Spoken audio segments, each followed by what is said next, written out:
So, as you join, we'll be starting in a couple of minutes. Welcome. And oh, now I'm getting a call. Oh no, that's you, David. Accidental dial. Um, Hello, everyone. You can remain unmuted for now. Feel free to turn your cameras on and wave hello, and maybe share on the chat why you're here today. Also, I'd like to congratulate you for coming because it's a brave thing to do. But don't worry, we will keep you safe. We won't record any of the improv stuff, just us talking. So, hi, Teresa. Yeah, we'll be starting in 1 minute.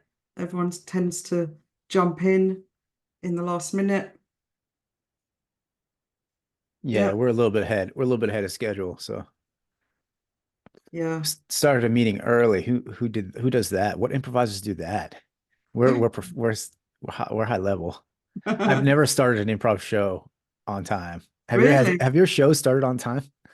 We try to, because then how do you train the audience to arrive on time the next time? I don't know. Our audience doesn't. Our audience doesn't. Yeah. Welcome, everyone. As you join, feel free to turn off your cameras, but you can remain unmuted for now. No, muted for now. And yeah, we'll be starting in the next minute. Feel free to share on the chat why you're here today. And there we go. David, if I don't admit someone while I'm talking, can you do that for me? Because Yeah, sure. I have that power. multitasking is a myth. Trust me. Oh yeah, totally. I'm on board. I agree with that. Yeah. Do I have the power to admit? Oh, let me give you the power. Power me up. There we go. There we are. Great. Oh, Okay. I can admit. Great. I'm just going to wait until 1 minute passed, and then everyone will have arrived. Everyone who wanted to arrive on time will have arrived on time, and we'll kick off. Welcome again. And yeah, feel free to turn your cameras on. We'll all be getting to know each other. It will be a very safe environment, I promise you. We will not be filming any of the improv. Okay, it's 1 minute past 2, so we're going to kick off because we've got a lot to get through today. I was hoping someone would share on the chat why they're here today, but I'm going to share why I'm here today.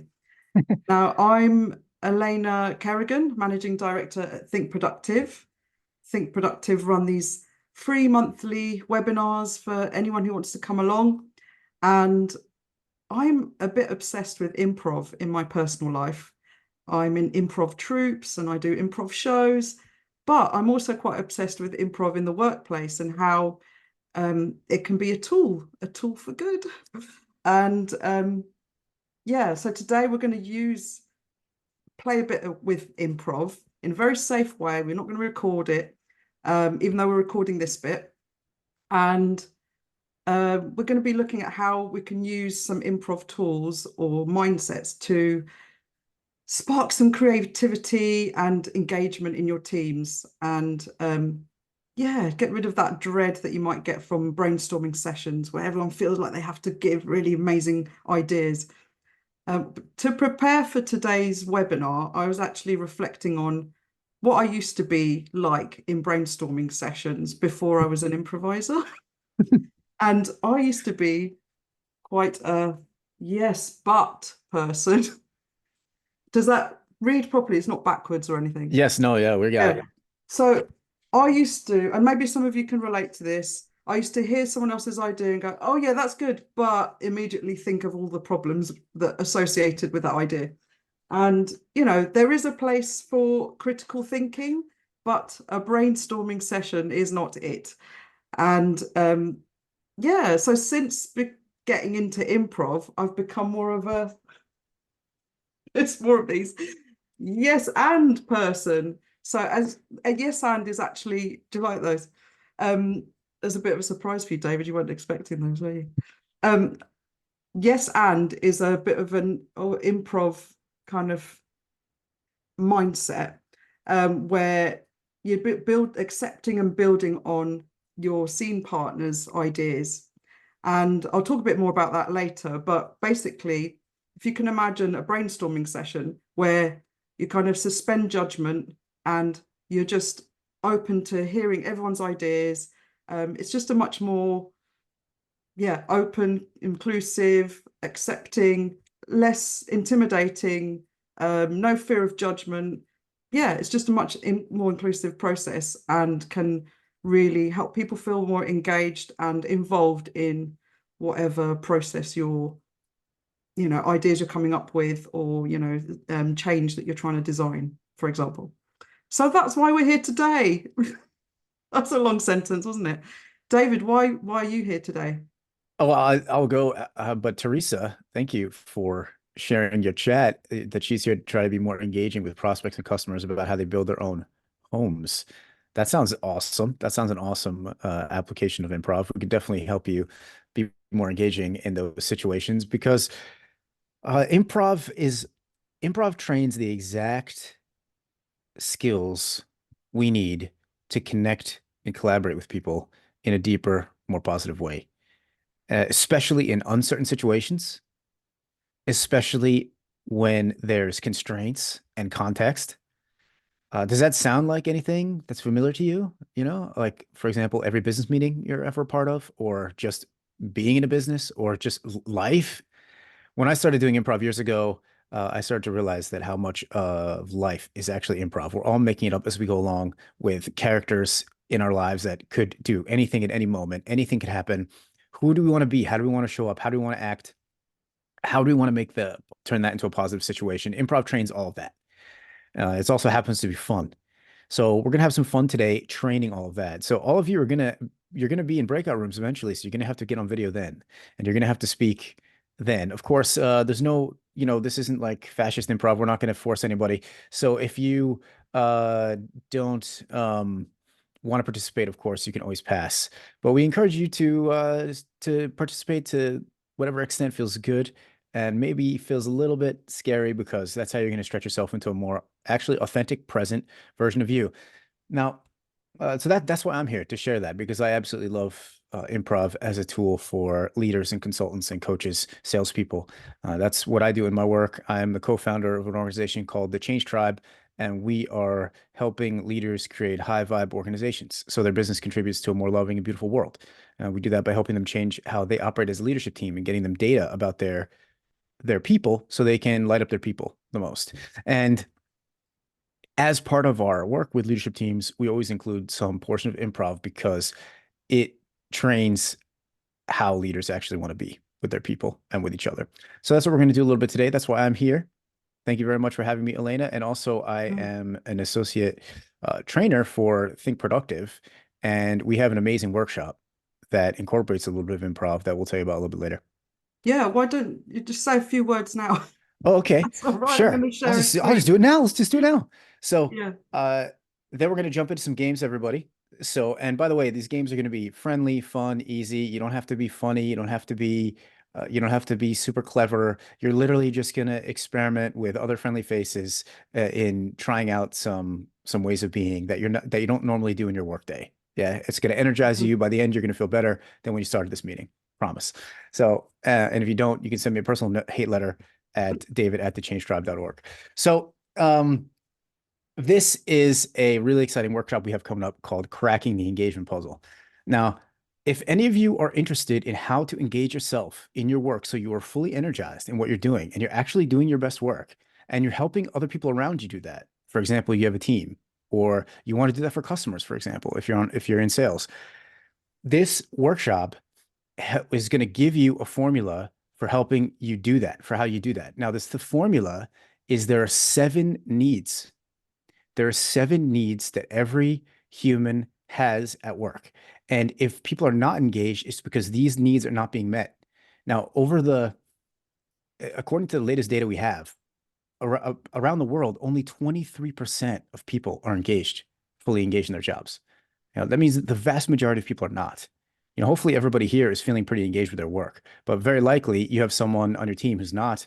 You have someone you're working with who's not, and you know how difficult it is to work with people who are not engaged, or how difficult it is for yourself to get really energized about what you're doing and do your best work if you're not engaged. So this is a big challenge. And if we just know these 7 needs and know how to work with these 7 needs, we can completely change the spectrum so that people can feel taken care of, energized, proud of what they're doing, and even do better work than they ever thought they could do at a higher level with the people around them. That's what cracking the engagement puzzle is all about. It's actually not a mystery. There's a formula. Now, this formula comes from the last 50 years of social science and ancient wisdom. So some of you who are into some, particular spiritual practices might also recognize some of the tools that we talk about in that workshop, because it's not a coincidence that modern science and ancient wisdom match up. We need to pay attention when they do, because it means we're onto something really important. So all of that is inside that workshop. Now, some of those needs, I'll name some of them for you right now. Some of those needs include safety, creativity, power, self-expression, belonging. Okay, those are just a few of the needs of the Don't give them seven. all the way, David. What? No, it's Don't okay. give them all the way. It's Joking. okay. Those are the particular ones that actually get met and activated when you use improv tools at work with your team. So improv tools can give you a jump in engagement because they literally meet specific needs of people. In addition to that, it trains quick thinking. It trains creativity, creative thinking. It trains problem solving. I use improv sessions with groups to do visioning, business visioning. I use improv sessions with groups that come up with new solutions that they've never thought of before. There's a whole field of work called applied improvisation.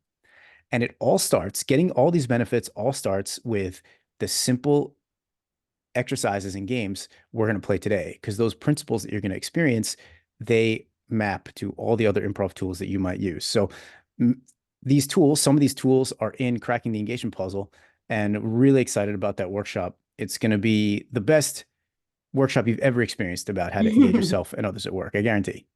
So I'm a little bit biased, maybe, but still, you can, again, if you join and you hate it, you can send me that hate letter at david@thechangetribe.org. But we have actually a special gift for all of you being here, right, Elena, that we're excited to share Well, not for too. everyone, not for one lucky winner.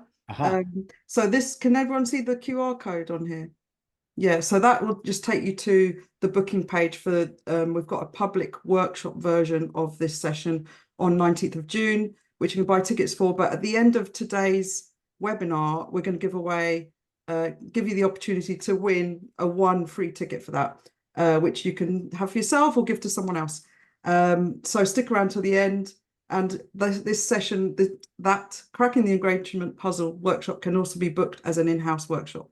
But for now, I'm going to stop share, and I'm just going to take you through in the next 4 minutes, take you through a few quick kind of improv mindsets and tips to help you feel a bit more relaxed and take the pressure off yourself, because you might be thinking, I don't know what you're thinking, but I remember what I felt like when I went into my first improv session, and it might not be your first one today, but here are some little